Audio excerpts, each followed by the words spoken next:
floating kid we've run into a few times now. Looks like he was a test subject in clinical experiments. The Soviets called him the third boy. The third boy was brought to a lab on the outskirts of Moscow from Czechoslovakia, after which he was due to be sent to a research center in Leningrad, then finally an academic town in Novosibirsk. It doesn't appear that the researchers witnessed the nevertheless, he was quite the popular subject. His latent cognitive abilities suddenly awoke en route to Moscow.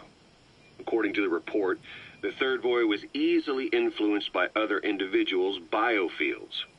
Evil thoughts, in particular. They affected his mind like a virus. Extreme anger or resentment, motives for revenge, in other words.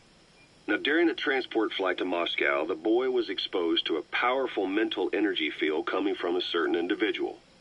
Ever since, being conscious of his powers, he's become a sort of energy generator. What's unique about him is the way his acute telepathic abilities get taken over by another person's will. The boy began to physically parasitize individuals experiencing extreme anger and codify the host's desires. This includes amplifying the host's natural strengths. Or, in accordance with the host's desires, he can also implant program code in another individual, making them a puppet, essentially. Human neural synapses transmit weak electrical currents between neurons. These electrical currents, though at a level difficult to observe, warp the magnetic field outside the body. The third boy is able to pick up these weak fluctuations. Contrary to psychotronics, which involves controlling the human mind, his abilities as a receptor are too high. The emotions he picks up from another individual are amplified and unleashed into his body as they recur in his brain. They turn into microwaves, which then affect the physical world, triggering paranormal phenomena like the spontaneous combustion of organic matter or psychokinesis, moving an object without touching it. There's one other thing.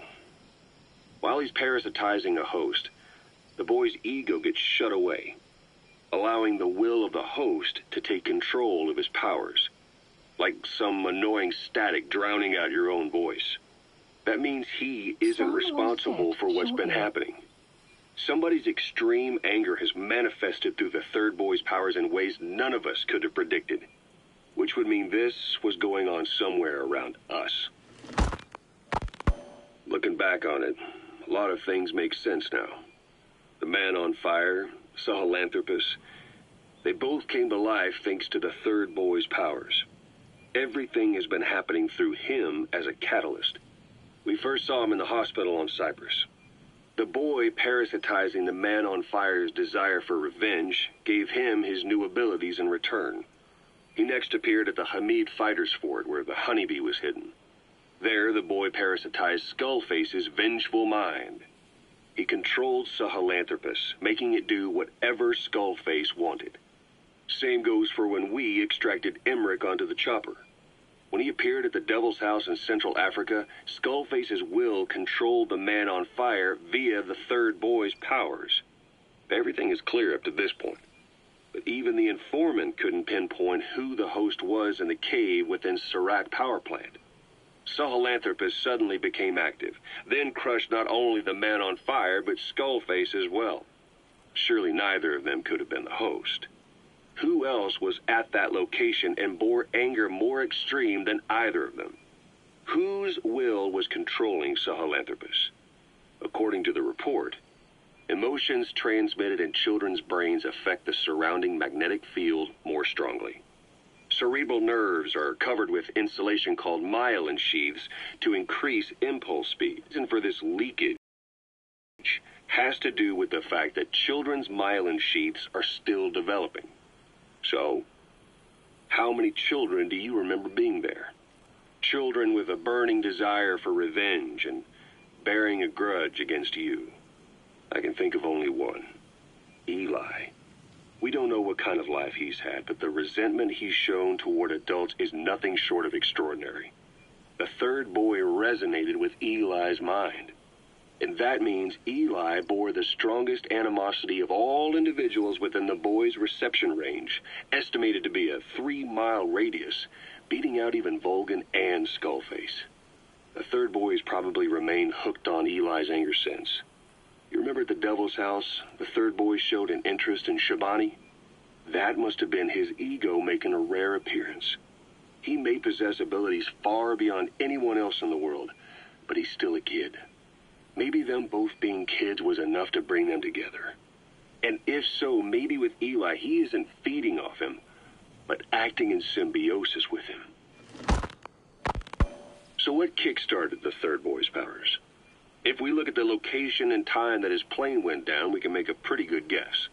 When the plane experienced the first anomaly, it gave an accurate report of its position to a control tower, due north of the Black Sea, 125 miles east of Kiev. Dead south on the Black Sea is Cyprus's Green Line. So the plane's position was directly north of the hospital where you'd been asleep for 9 years. And this anomaly was reported at exactly the same time that you woke up. The plane was enveloped in flame from the inside out. The fuselage burnt to ashes. There were no survivors, at least not publicly admitted. Your thoughts formed a synchronicity with the boy's psyche and were amplified inside his brain. That would have been more than enough to trigger his abilities. Your rage was like a big bang in his head, blowing the lid off his powers. The boy was then secretly moved to the lab outside of Moscow where Volgin was comatose. There, Volgin's thoughts resonated with the boy and he was awakened. Volgin became the man on fire, hell-bent on getting revenge on you. His instincts led him straight to you. Skullface knew Volgin from Operation Snake Eater, or perhaps from even before. Monitoring this pair of extraordinaries, he discovered the hospital and sent his assassin and XOF. Skullface was probably watching the situation from close by. Then, realizing how useful these two test subjects could be, he approached them. Reacting to Skullface's thirst for revenge, this time the boy let Skullface's will control Volgin. Volgin, at times driven by personal revenge, at times through Skullface's will, kept on moving, though his body was little more than dead meat. Perhaps there were moments where even your thoughts affected him as well. But without the boy's power, it was like the plug had been pulled from the socket. Everything was powered by anger, malice, revenge. This is how the end of the report sums things up. Both the third boy and the man on fire were originally test subjects of paranormal research for military applications, like telekinetically controlling the leader of an enemy nation and making him launch a nuke, or stopping the heart of someone on the wrong side of the Berlin Wall, experimenting with latent human abilities. They were used as tools of the Cold War. The boy's only crime was being born with unique gifts. But he was sacrificed on the altar of war. His life reduced to slavery under other people's wills. Turned into a living weapon with no will of his own. And eventually the only emotion he could feel must have been the desire to get revenge for the hand he'd been dealt. Boss, it's you that awakened the boy's powers. But there's more to it than that. I guess the anger emanating from you was something he could truly relate to.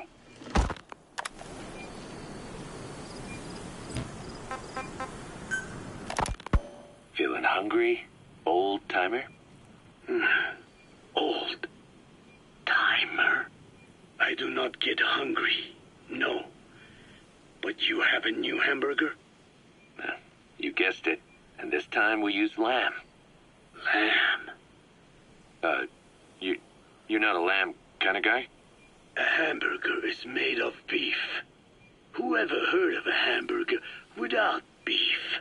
Yeah, but we gotta stay fresh, stand out from our competition. You're what? Just give it a try.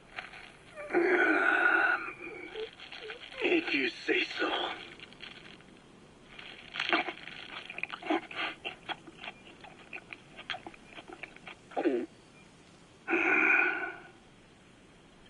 Not bad. But? I cannot call this a hamburger.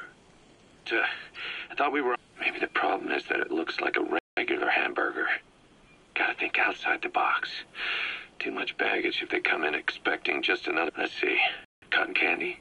To make it look like a sheep? Yeah. Just a minute. You really think people would... What is it you are planning? Are you using me? A taste tester? A one-man focus group? Well, actually, I've already started. I got a place called, Miller's Maxi Buns. You are kidding me. Well, to be honest, business hasn't been great. No one seems to like my, buns. The Ocelot said Diamond Dog's budget did not add up. But you don't mean to tell me. What? No. Our black budget's got it all covered. I'm not embezzling GMP or anything. Still, let's not say anything to Snake, okay? Very well. However, Kazuhira, it takes more than premium ingredients and a clever recipe to satisfy the palate. Okay, so what do we do? The palate seeks one thing: chemical additives. Chemical additives. There is nothing mysterious or spiritual about good flavor. The tongue simply identifies specific amino acids, which the brain then recognizes as appealing. Therefore, all that is needed is to chemically isolate those amino acids and incorporate them into your products. To be clear, I speak of flavor. The rest is irrelevant. That seems a little extreme. Do not forget that I am a scientist after all. And using science for the benefit of others is a joy. In seeking coexistence with nature's blessings, not everything can remain in its natural form. When we fall ill, we must be treated. Otherwise, that very nature could cost us our lives. Agriculture is one of nature's many blessings. But through that process, we damage the surrounding vegetation. Yeah. Whether it's a massive farm or a tiny field, we always leave our mark on the land. The same is true of parasites and for food preparation. If tapeworms in the raw meat of another animal enter the human body, they roam around trying to find their usual habitat, sometimes even eating away at the brain in their confusion. So in looking through a scientific point of view, you see the necessity for processing food. Yes, it is also sometimes necessary to eliminate certain parasites, or selectively use or even modify others. Alternatively, we could say that if a man is part of nature, the work he does is also part of it. What is important is the balance. Yeah, you're right. Thanks, old-timer. You really opened my eyes. I fooled myself into thinking people today wanted high-quality, all-natural goods. But my favorite burgers were never about that. What they want is something like the first burger I had in America when I went to meet my dad. A Frankenburger loaded with additives.